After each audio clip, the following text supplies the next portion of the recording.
할렐루야. 성경 1189장 장별로 알아가는 성경 이야기 진행을 맡고 있는 구재숙 목사입니다. 반갑습니다.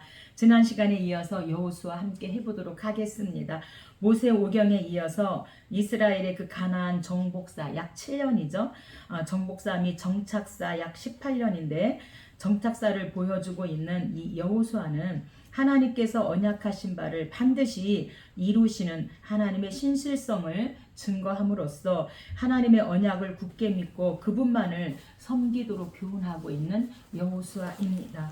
여호수아의 핵심 단어는 정복입니다. 핵심 구절은 1장 8절 모두가 잘 알고 있는 말씀이죠. 이 율법책을 내 입에서 떠나지 말게 하여 주야로 그것을 묵상하여 그 안에 기록된 대로 다 지켜 행하라. 그리하면 내 길이 평탄하게 될 것이며 내가 형통하리라. 그래서 1장은 도하를 준비시킬 때에 이제 가나안 땅으로 이들이 이제 요단강을 건널 때에 하나님께서 반드시 강하고 담대하라 말씀하시고 율법책을 지켜 행하면 하나님께서 반드시 평탄하게 될 것이고 복을 줄 것이다 이렇게 말씀하면서 약속하고 있습니다. 핵심 장은 24장입니다. 신약 서약을 하고 계시죠.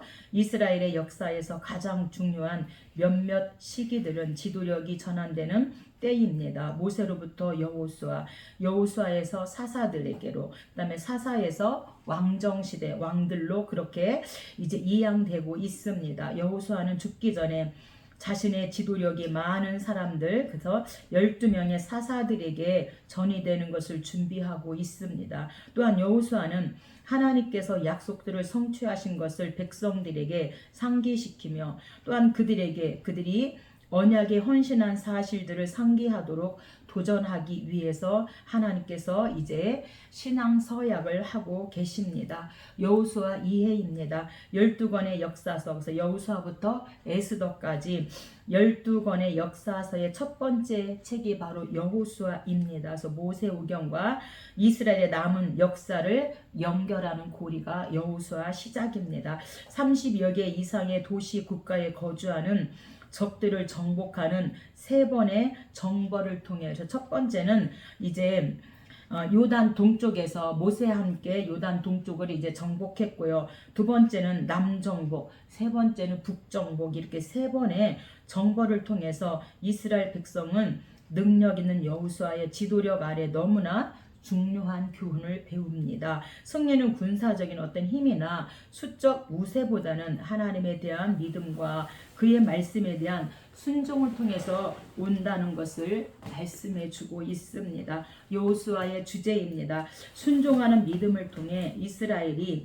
약속의 땅을 차지하는 것과 하나님의 축복을 누리는 것을 주제로 말씀하고 있습니다. 누가 기록했는가? 저자입니다. 저자는 여호수아입니다. 여호수아가 이 모든 말씀을 하나님의 율법책에 기록하고 큰 돌을 취하여 거기 여호와의 성소 곁에 있는 상수리 나무 아래에 세우고 여호수아 24장 26절에 여호수아가 이 모든 말씀을 하나님의 율법책에 기록했다. 그래서 저자가 여호수아입니다. 언제 기록했는가? 기록 연대입니다. BC 1406년에서 1300년 어간에 기록되었을 것으로 보고 있습니다. 왜 기록했는가? 기록 목적입니다.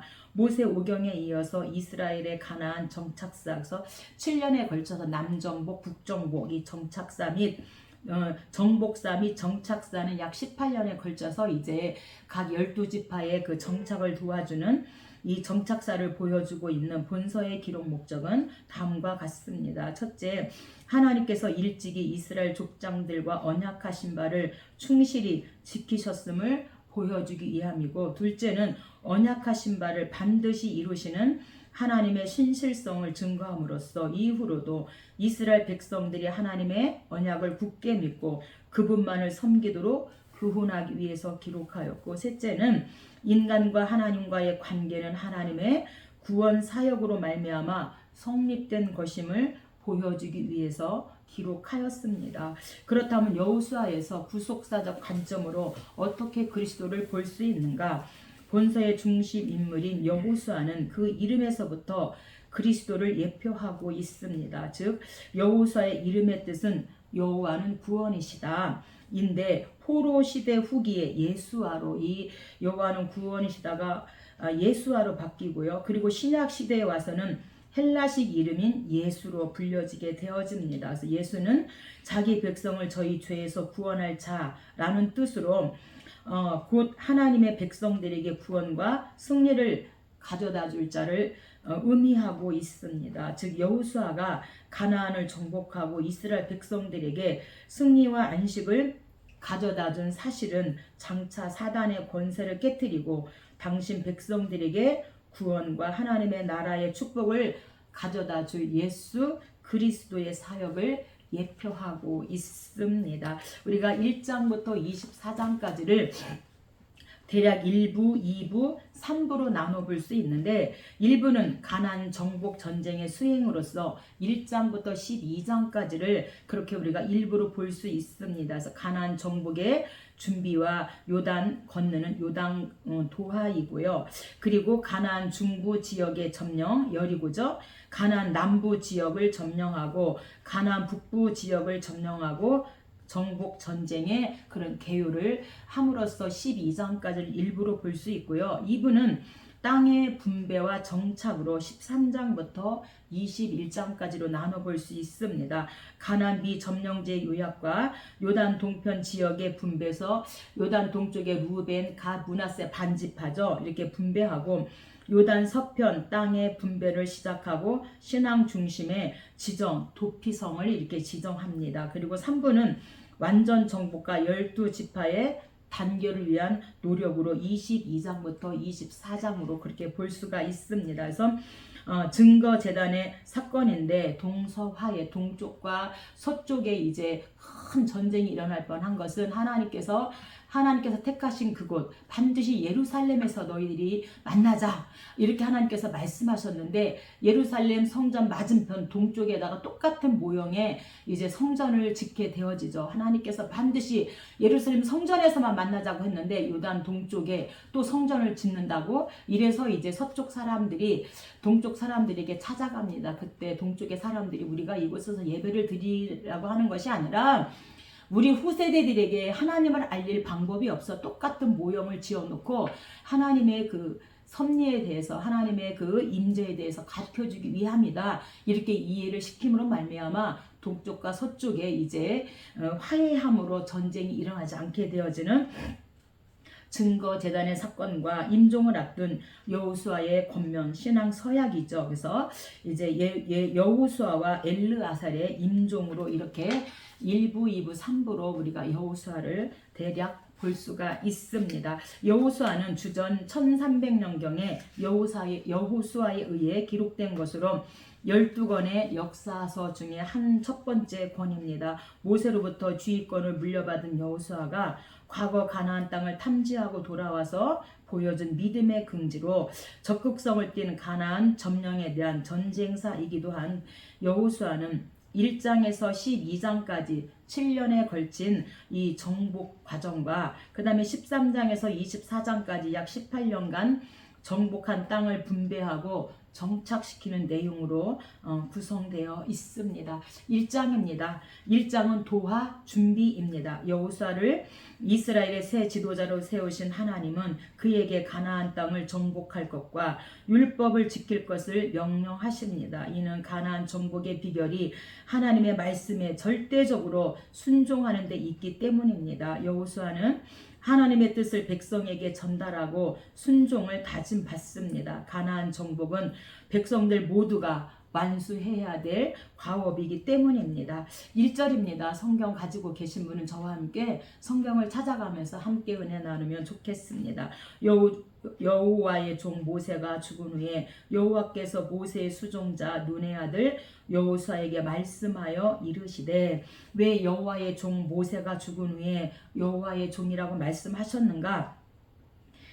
구약에서는 하나님의 백성의 지도자 또는 하나님과 그의 백성들 사이에 중보자를 지칭하는 말이 바로 여호와의 종이라고 이렇게 불렀습니다. 2절입니다. 내 종 모세가 죽었으니 이제 너는 이 모든 백성과 더불어 일어나 이 요단을 건너 내가 그들 곧 이스라엘 자손에게 주는 땅으로 가라. 그래서 이제 하나님께서 여호수아와 함께 2세대들과 이제 요단강을 건너서 가나안 땅에 들어갈 수 있도록 그 땅으로 가라고 말씀합니다. 우리가 1차 인구 조사 때는 60만 3,550명이었습니다. 20세 이상의 남자들이죠. 2차 인구 조사 2세대들은 60만 1,730명이에요. 약 1,820명 정도가 감소되었는데 이제 이들과 함께 내가 주는 그 땅으로 들어가라. 이렇게 하나님께서 말씀하십니다. 5절입니다. 하나님께서 내 평생에 너를 능히 대적할 자가 없으리니 내가 모세와 함께 있었던 것 같이 너와 함께 있을 것이니. 그래서 내가 너를 능히 대적할 자가 없게 할 거니까 걱정하지 말고 이제 2세대들 데리고 가나안 땅에 들어가라고 힘을 주십니다. 그래서 하나님께서는 여호수아를 준비시키십니다. 특별히 여호수아가 여호수아에게 담대함과 용기를 북돋아 주시고 지도자를 준비시키면서 반드시 하나님 말씀에 생명 걸고 율법 입에서 떠나지 아니하고 주야로 묵상하면 그 나머지는 하나님께서 책임져 주시겠다 이렇게 말씀하고 있습니다. 그러니 오늘 저와 여러분도 이 하나님 말씀에 생명 걸고 우리가 여호수아처럼 우리도 소망 가운데 도전하면 좋겠습니다. 6절입니다. 강하고 담대하라. 너는 내가 그들의 조상에게 맹세하여 그들에게 주리라 한 땅을 이 백성에게 차지하게 하리라. 반드시 두려워하지 마. 강하고 담대해. 그래서 우리가 찬송이 있지 않습니까? 허락하신 새 땅에 들어가려면 마음의 준비 다하여 힘써 일하세. 여호수아 본받아 앞으로 가세. 우리 거할 첫소는 주님 품일세.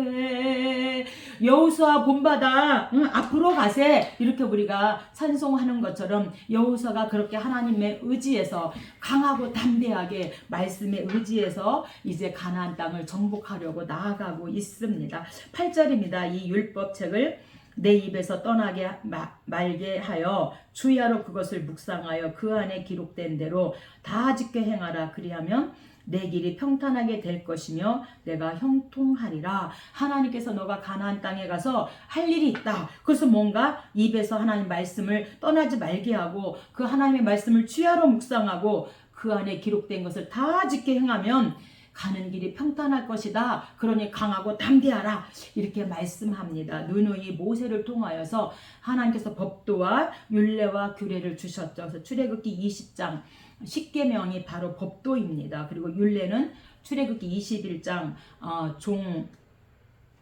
종해방, 살인사건, 과실치사, 22장 손해배상, 출애굽기 23장 3대 절기에서 이들이 꼭 지켜야 될 시민법을 주시고 규례는 레위기 19장부터 27장까지 거제절, 안가서, 거룩한 백성, 제사장 규례, 절기 규례, 안희년 규례, 가나안 규례, 서원 예물 규례 이렇게 법도와 율례와 규례를 지켜 너희들이 행한다면 반드시 하나님께서 평탄하게 하실 것이다. 그러니 강하고 담대하라고 말씀하고 있습니다. 2장입니다. 2장은 이제 도하를 준비시키고 먼저 정탐꾼을 보내게 되어지는 정탐입니다. 가나안 정복의 제1보가 될 여리고성 정복을 위하여 여호수아가 정탐꾼을 파송하는 내용으로 기생 라합이 위기에 처한 이스라엘 정탐꾼들을 선대한 것은 하나님만의 참 신이심을 믿었기 때문입니다. 이방 여인은 라합이 그리스도의 직계 조상이 된 것은 하나님의 오묘하신 섭리이기도 합니다. 1절입니다. 눈의 아들 여호수아가 시딤에서 두 사람을 정탐꾼으로 보내며 이르되 가서 그 땅과 여리고를 엿보라 하매 그들이 가서 라합이라 하는 기생의 집에 들어가서 거기서 유숙하더니. 그래서 모세는 정탐을 할 때 12사람 각 지파에 한 사람씩 12명을 보내게 되어집니다. 이들이 40일 동안 정탐하고 돌아와서 10대 1로 나눠지는데 10명은 본대로 느낀 대로 믿음의 비전이 없이 소망 없이 그들은 우리보다 키가 2배나 되는 거인족이 살고 포도 한 송이도 혼자 들을 수가 없고 그들 앞에 우리는 메뚜기입니다. 이렇게 해서 결국에는 가데스 바네아에서 38년 동안 그들이 어떻게 되나 고난을 받고 1세대들은 다 죽게 되어지는 그런 일을 당하게 됩니다. 그래서 이 여호수아는 정탐꾼을 2사람만 보냅니다. 그럼에도 불구하고 이 2사람이 이제 정보가 새 나감으로 정탐을 하지 못하죠. 2절입니다. 어떤 사람이 여리고 왕에게 말하여 이르되 보소서 이 밤에 이스라엘 자손 중에 몇 사람이 이 땅을 정탐하러 이리로 들어왔나이다. 여리고 왕이 라합에게 사람을 보내어 내 집에 들어간 그 사람들을 끌어내라. 그들은 이 온 땅을 정탐하러 왔느니라. 이미도 이 2사람만 갔는데도 벌써 그 정보가 새 나가서 이 기생 라합의 집에 들어간 것을 봤다는 것이죠. 4절 그 여인이 그 2사람을 이미 숨긴지라. 라합이 지붕에 올라가서 그들에게 이르러 말하되 여호와께서 이 땅을 너희에게 주신 줄을 내가 아노라. 우리가 너희를 심히 두려워하고 이 땅 주민들이 다 너희 앞에서 간담이 녹나니 우리가 듣자 곧 마음이 녹았고 너희로 말미암아 사람이 정신을 잃었나니 너희는 너희 하나님 여호와는 위로는 하늘에서도 아래로는 땅에서도 하나님이시니라. 이렇게 벌써 이 여리고 사람들은 이제 이스라엘 백성들로 하여금 우리가 결국에는 죽게 될 것을 이들은 이미도 알고 있었는데 기생 라합을 통해서 이제 이 정탐꾼들 귀에 들려주는 겁니다. 여리고 사람들이 정말로 두려워하고 떨고 있다. 정신을 잃을 정도로 이제 이스라엘 사람들을 두려워하고 그 하나님을 두려워하고 있다는 것을 이제 귀로 들려주시죠. 12절 그러므로 이제 청하노니 내가 너희를 선대하였은즉 너희도 내 아버지의 집을 선대하도록 여호와로 내게 맹세하고 내게 증표를 내라. 그래서 이제 이 여리고 사람들이 찾아왔을 때 이미 도망갔다고 이렇게 이제 둘러대고 증표를 찾고 있습니다. 반드시 여리고성이 무너질 때에 우리를 구원해 내가 너희를 살려준 것처럼 너희도 우리를 살려줘야 된다. 그리고 여호와 하나님의 이름으로 맹세하고 증표를 달려고 합니다. 이 증표는요 히브리어로 오트에서 이 단어는 여기서 보증, 증거의 뜻으로 쓰여졌습니다. 13절입니다. 그리고 나의 부모와 나의 남편, 형제와 나의 남녀 형제와 그들에게 속한 모든 사람을 살려주어 우리 목숨을 죽음에서 건져내라. 그 사람들이 그에게 이르되 정탐꾼들이죠.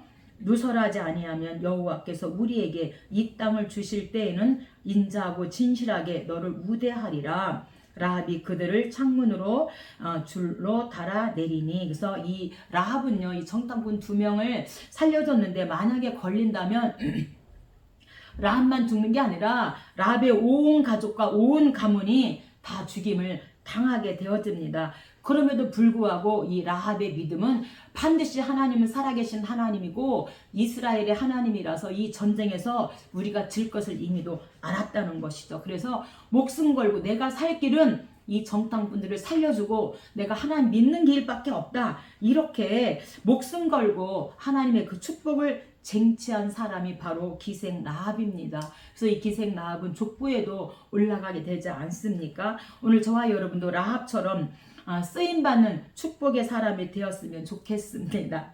18절입니다. 우리가 이 땅에 들어올 때 우리를 달아내린 창문에 이 붉은 줄로 매고 내 부모와 형제와 내 아버지의 가족을 다 내 집에 모으라. 그래서 창문에다 붉은 줄을 달아내리고 그 안에 들어가 있으면 너희는 구원을 받게 되고 죽지 않고 살게 될 거야. 이렇게 말씀합니다. 이 창문은요 간증이 남겨진 창문이고요. 정탐꾼 2명을 살려준 창문이고 또 이제 거기다가 붉은 줄을 달아내리면 기생 라합의 온 가족이 살게 되어지는 그런 창문입니다. 우리가 창세기 7장에 보면 노아 홍수 때에도 하나님께서 노아에게 방주를 지어라. 그래서 이제 방주를 지었고 하나님께서 그 8명이 이제 하나님께서 비로 이제 그 땅을 쓸어버릴 때에 노아의 가족 8명은 구원을 받게 되어집니다. 뿐만 아니라 애굽 땅에서도 이스라엘 백성들에게 양을 잡아서 문설주 좌우에 피를 발라. 그리고 너희는 그 안에 들어가 있어. 그러면 너희는 살게 될 거야. 그래서 애굽의 모든 장자들이 죽게 되어질 때 이스라엘 이 사람들은 구원을 받게 되었습니다. 오늘 저와 여러분 예수님의 그 십자가의 사랑 안에 들어오시면 우리는 죽음을 당하지 않고 구원을 받게 되는 걸 믿으시기 바랍니다. 21절입니다. 라합이 붉은 줄을 창문에 매니라. 그래서 이 붉은 줄은요, 피처럼 붉은 그 진홍색 끈을 말하고 있고요. 붉은 빛깔은 유월절 어린 양의 피를 연상케 하고 있습니다. 그래서 초대교회는 이 붉은 줄을 예수 그리스도의 속죄에 대한 그런 상징으로 표현하고 있습니다. 24절입니다. 여호수아에게 이르되 진실로 여호와께서 그 온 땅을 우리 손에 주셨으므로 그 땅의 모든 주민이 우리 앞에서 간담이 녹더이다 하더라. 그래서 이 정탐꾼 두 명이 여호수아에게 정탐 보고를 하는데 기생 라합에 들은 대로 여호와께서 그 땅을 우리에게 주셨기 때문에 여리고에 사는 모든 주민들이 간담이 녹을 정도로 두려워하고 있으니 우리가 예수의 이름으로 의지해서 나아가면 되겠습니다. 이렇게 정탐 보고를 합니다. 3장입니다. 정탐을 하고 나서 이제 요단강을 건너는 도하입니다. 이스라엘 백성이 요단강을 건너 가나안에 진입하는 장면으로 대열의 선두에는 하나님의 임재를 상징하는 언약궤가 앞장섭니다. 이는 가나안 정복 전쟁을 주도하실 분이 오직 하나님이심을 말씀해 주고 있습니다. 따라서 백성들은 그분의 뒤를 따르기만 하면 되는 것입니다. 이 사실은 언약궤가 앞장섰을 때 요단강 물이 갈라진 이적에서도 분명히 입증하고 있고요. 오늘 우리는 예수님의 그 발자취만 따라가면 될 줄로 믿습니다. 그래서 요단강은 2세대들이 건넜고요. 여호수아와 함께 이 홍해는 1세대들이 모세와 함께 건너게 되어지죠. 6절입니다. 여호수아가 제사장들에게 말하여 언약궤를 메고 백성 앞에 건너라 하매 곧 언약궤를 메고 백성의 앞에 나아가니라. 백성이 요단을 건너려고 자기들의 장막을 떠날 때에 제사장들은 언약궤를 메고 백성 앞에서 나아가니라. 그래서 반드시 민수기 4장에 보면 이제 분담을 해주는데 고핫 자손은 반드시 이 법궤를 어깨에 메고 그렇게 이제 지성소에서 그렇게 법궤를 맬 것을 말씀하고 게르손은 이제 그 휘장들 문하세는 무라리는 이제 뜰판과 뭐 장막 이런 것들을 이렇게 관리할 수 있도록 분담해 주시는데 그래서 제사장들은 언약궤를 이제 어깨에 메고 백성 앞에 나아갔다 말씀하고 있습니다. 근데 출애굽기 14장에서 이 홍해를 건널 때는요 모세가 먼저 나아갔습니다. 15절입니다. 요단이 곡식 거두는 시기에는 항상 언덕에 넘치더라. 궤를 맨 자들이 요단의 이름에 궤를 맨 제사장들의 발이 물가에 잠기자. 그래서 이제 왜 물가에 잠겼다? 이때는 곡식 거두는 시기에 항상 언덕에 물이 넘쳤다 이렇게 말씀했는가? 이 곡식 거두는 시기는요 추수하는 때로서 3월에서 4월을 가리키고 있습니다. 이 시기에는 레바논에 눈이 녹고 또한 비가 많이 오기 때문에 요단강은 1년 중 이때 최고의 수위를 나타내고 있습니다. 그래서 언덕에 넘쳤더라. 그래서 왜 그러신가? 하나님이 이적을 확실하게 2세대들에게도 경험케 하시려고요. 1세대들은 홍해를 건너면서 경험한 것처럼 2세대들도 요단강을 건너면서 하나님이 살아계시구나 이렇게 지금 물이 넘치는데 이제 이들이 맨발로 그렇게 발로 요단강을 건너게 되어지잖아요. 이때가 언제인가? 4월부터 10월까지는 건기고요. 그 다음에 11월부터 3월까지가 우기죠. 그래서 이 지금 3, 4월 그래서 이때가 추수하는 때이고 3월이기 때문에 가장 비가 많이 오는 이때였다. 그래서 이들로 2세대들로 하여금 하나님이 역사하시고 하나님이 함께 한다는 것을 보여주기 위함입니다. 16절입니다. 곧 위에서부터 흘러내리던 물이 그쳐서 여매로 향하여 흘러가는 물은 온전히 끊어짐에 백성이 여리고 앞으로 바로 건널세. 그래서 홍해를 이들이 정말로 그렇게 육지같이 건너는 것처럼 이 세대들도 요단강이 이렇게 지금 물이 끊어지면서 백성들이 여리고 앞으로 바로 건널 수 있었다 이렇게 말씀합니다. 이 여매는 지금의 사해 바다죠. 그래서 사해라는 말은 AD 2세기경에 헬라인들이 처음으로 이 여매를 사해로 이렇게 바꿔서 썼다고 합니다. 이렇게 이제 요단강을 건너고 4장에서는 기념비를 세우는 기념비입니다. 기적적인 방법으로 요단강을 건넌 백성들은 하나님의 지시대로 요단강에서 12개의 돌을 취하여 그날 자신들의 유숙지인 길가레까지 운반하여 그곳에 이제 12개의 돌을 세우게 되어집니다.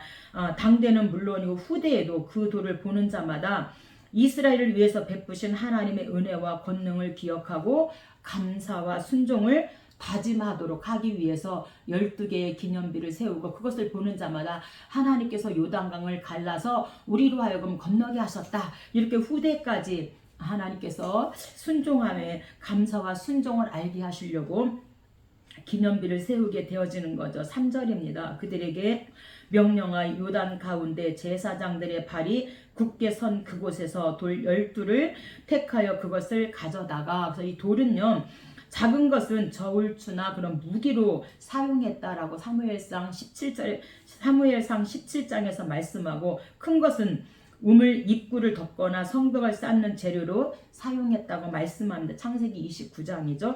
오늘 본문에서의 이 돌은요 어깨에 멜 수 있을 정도로 약간 큰 돌이었는데, 어깨에 멜 정도의 그 돌로 12개의 그런 기념비를 12지파 세웠다.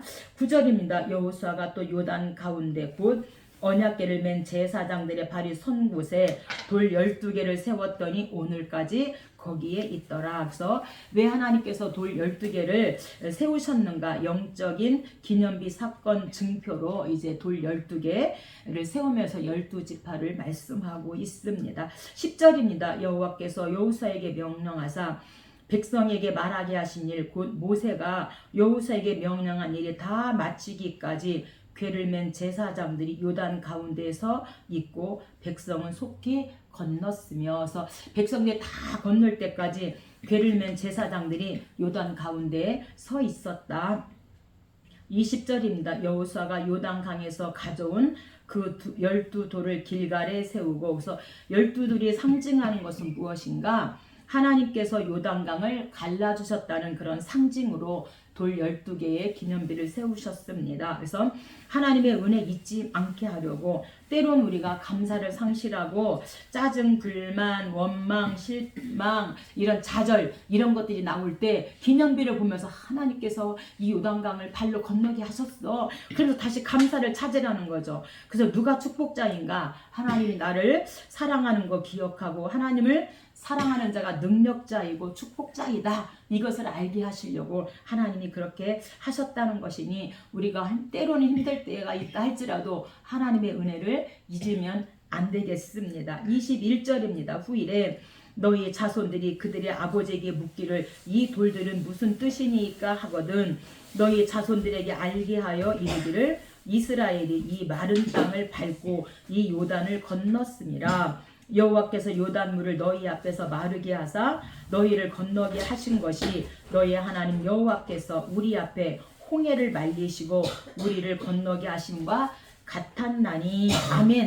홍해를 건너게 하신 것처럼 이 세대들에게도 하나님께서 요단강을 건너게 하신 것을 이렇게 알게 하시려고 말씀하셨습니다. 5장입니다. 5장은요 이제 한류만대, 그래서 할례를 행하라, 유월절을 다시 행하라, 그리고 이제 농사를 이들이 짓고 이제 거두게 되어졌을 때 만나가 그쳤고요. 또 여호수아 앞에 군대 대장이 이제 앞에 서게 되어지는 한류만대입니다.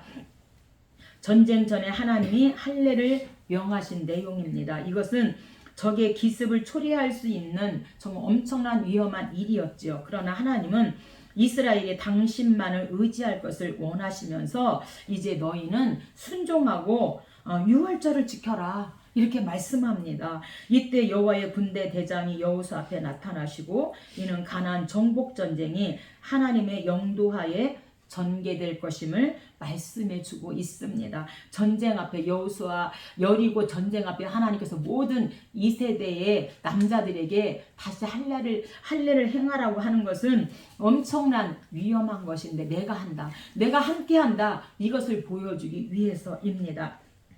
2절입니다. 할례죠. 그때에 여호와께서 여호와께서 여호수아에게 이르시되 너는 부싯돌로 칼을 만들어 이스라엘 자손들에게 다시 할례를 행하라. 여호수아가 부싯돌로 칼을 만들어 할례산에서 이스라엘 자손들에게 할례를 행하니 여호수아가 할례를 시행한 까닭은 이것이니 그 나온 백성은 다 할례를 받았으나 다만 애굽에서 나온 후 광야 길에서 나온 자는 할례를 받지 못하였으니라. 그래서 이제 이 세대들은 할례를 받지 못하였는데 왜 하나님께서 할례를 다시 행하라고 하셨는가? 7절입니다. 여호수아가 할례를 행하였으니 내가 오늘 애굽의 수치를 너희에게서 떠나가게 하였으므로 그곳 이름을 오늘까지 길갈이라 하느니라. 반드시 할례를 받아야만 애굽의 수치가 물러간다 이렇게 말씀합니다. 그것은 애굽의 수치는 광야 생활 동안 애굽인들이 조롱한 것을 가리키고요. 애굽의 이스라엘 백성들이 종이었잖아요. 물론 야곱과 함께 요셉이 있을 때는 그들이 고센 땅에서 살았지만 그들이 다 죽었을 때는 결국에는 애굽의 종이었기 때문에 애굽인들은 이스라엘을 하나님이 버리신 백성이라고 이렇게 조롱했다고 합니다. 그러나 지금은 이스라엘 소유의 땅 가나안 땅에 들어섰기 때문에 그때의 종이라고 하는 그 치욕이 할례를 받음으로 말미암아 제거되어지기 때문에 반드시 이제 애굽의 수치를 떠나가게 하였다. 그래서 할례를 행하라 이렇게 말씀합니다. 왜 할례를 해야 되는가? 출애굽 2세대들과 다시 언약을 세우는 것이 바로 이제 할례의 이유이고 백성들을 재정립하기 위해서 이제 할례를 해야 될 이유입니다. 그래서 우리가 창세기 17장이 바로 이제 아브라함에게 할례를 행하라. 그래서 이제 창세기 17장이 할례 언약이죠. 그리고 1세대들은 할례를 행하였는데 이 가데스 바네아에서 2세대들은 할례를 행하지 않았기 때문에 하나님께서 이들에게 할례를 행함으로 말미암아 이제 애굽의 수치를 너희에게서 떠나가게 하였다. 이렇게 이제 그 조롱한 것을 이제 물리치게 되어집니다.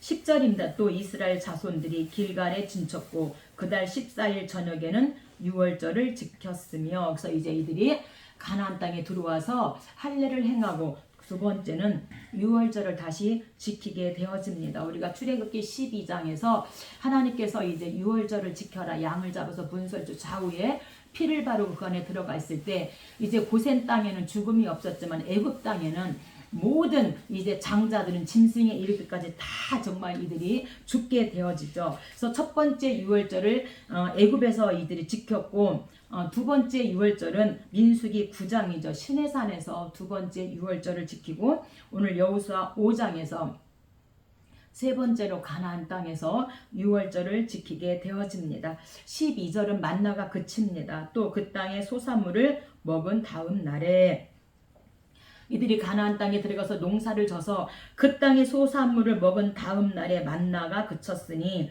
이스라엘 사람들이 다시는 만나를 얻지 못하였고 그 해에 가나안 땅의 소출을 먹었더라. 그래서 왜 만나가 그쳤는가? 하나님은 맹목적 의례 신앙을 원치 않으신다는 거죠. 그래서 하나님께서 가데스 바네아에서는 땅이 없고 이동해야 되기 때문에 만나를 통하여 먹이셨지만 이제 가나안 땅에서 이제 정착하고 농사를 지었기 때문에 이제 하나님께서 정당한 수고를 통해서 결실을 맺기를 원하시는 하나님이시기 때문에 이제 너희가 농사져서 먹어라. 그리고 만나는 그쳤더라 말씀합니다.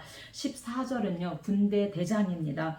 나는 여호와의 군대 대장으로 지금 왔느니라 하는지라. 여호수아가 얼굴을 땅에 대고 엎드려 절하고 그에게 이르되 내 주여 종에게 무슨 말씀을 하려 하시나이까. 그래서 여호와의 군대 대장이 이제 여호수아에게 찾아오는데 이 단어는 이제 오늘 이 여호수아 5장과 다니엘서에서만 나오는 군대 장관입니다. 다니엘서 8장 11절에서는 하나님 자신을 가리키는 말로 사용되었고요. 오늘 여호수아 5장에서는 하나님의 사자로 추측할 수가 있습니다.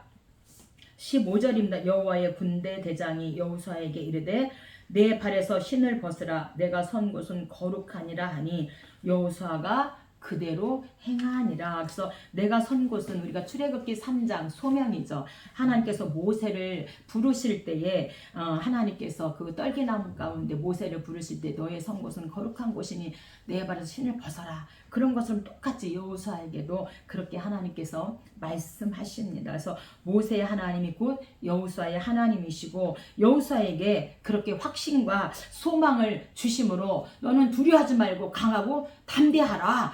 이 땅을 내가 너에게 주었다. 이런 뜻을 가지고 있습니다.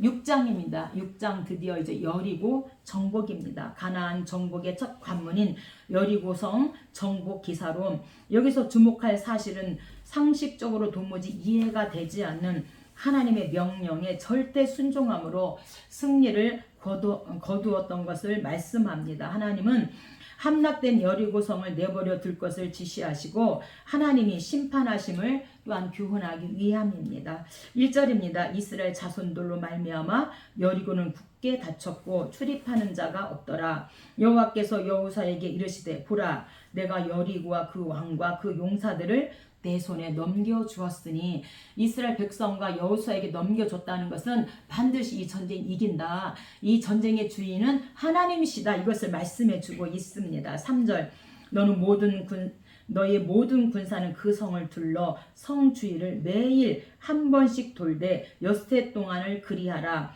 제사장 7은 7 양각 나팔을 잡고 언약궤 앞에서 나아갈 것이요 7째 날에는 그 성을 7번 돌며 그 제사장은 나팔을 불 것이며 제사장들이 양각 나팔을 길게 불어 그 나팔 소리가 너희에게 들릴 때는 백성은 다 큰 소리로 외쳐 부를 것이라. 그리하면 그 성이 무너져 내리리니 백성은 각기 앞으로 올라갈지니라. 지금 하나님께서 여리고 전쟁을 어떻게 해야 될지를 가르쳐주고 있는데 60만 군대가 여리고 성을 하루에 한 번씩 6일 동안 돌 때에 어떤 말도 하지 말고 침묵하고 그냥 그렇게 하루에 한 바퀴씩 말하지 말고 돌아라. 이것은요 쉬운 일이 아니에요. 60만이 넘는 이 지금 군인들이 한마디도 안 한다는 게 쉽지 않습니다.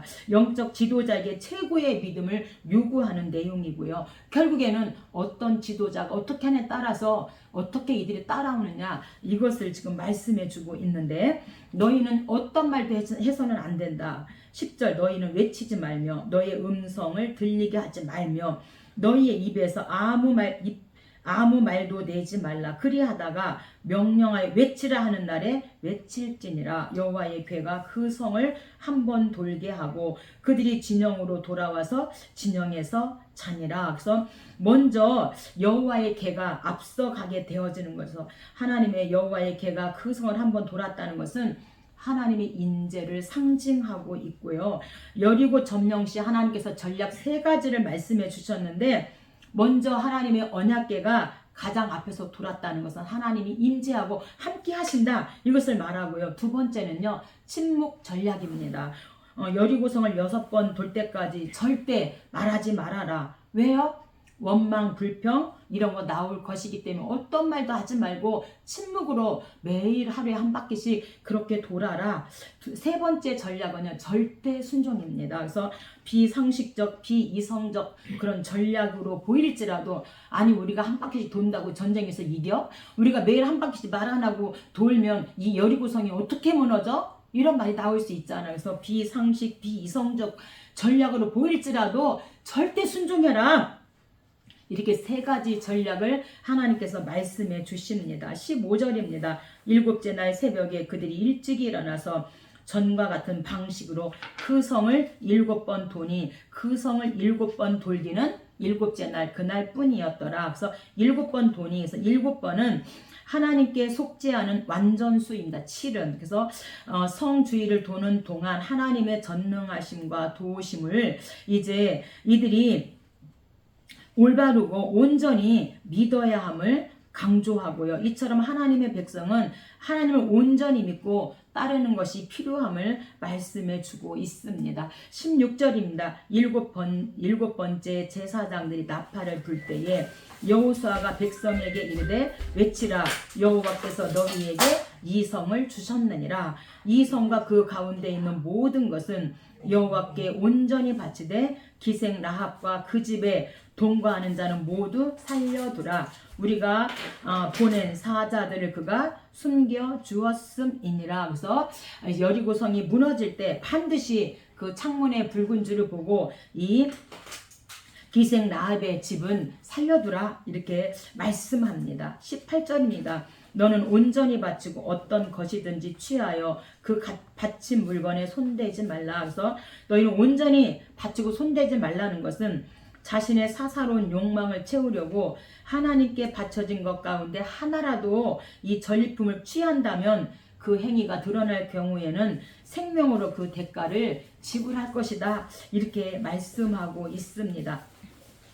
그래서 온전히 바친다는 것은 이 전리품을 말하고 있는데 우리가 이제 아이성이 패배한 원인이 이 전리품 중에 하나를 이제 감추었기 때문에 결국에는 아이성을 이제 이들이 패배를 하게 되어집니다. 19절입니다.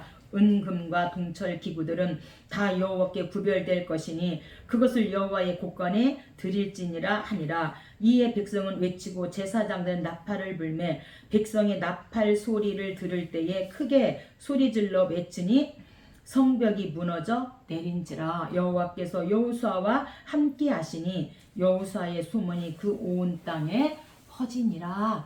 아멘. 이렇게 해서 정말 우리가 하루에 한 번씩 그냥 돌기만 했어요. 일곱째 날은 그냥 7번 돌았어요. 그리고 소리 외쳤는데 여리고성이 무너지는 것입니다. 반드시 이 전쟁의 주인은 하나님이시다. 이것을 말하고 절대 순종과 이제 침묵과 이런 전략을 통해서 하나님이 일하심을 보여주고 있습니다. 오늘 여기까지 하고 다음에 함께 하도록 하겠습니다. 감사합니다.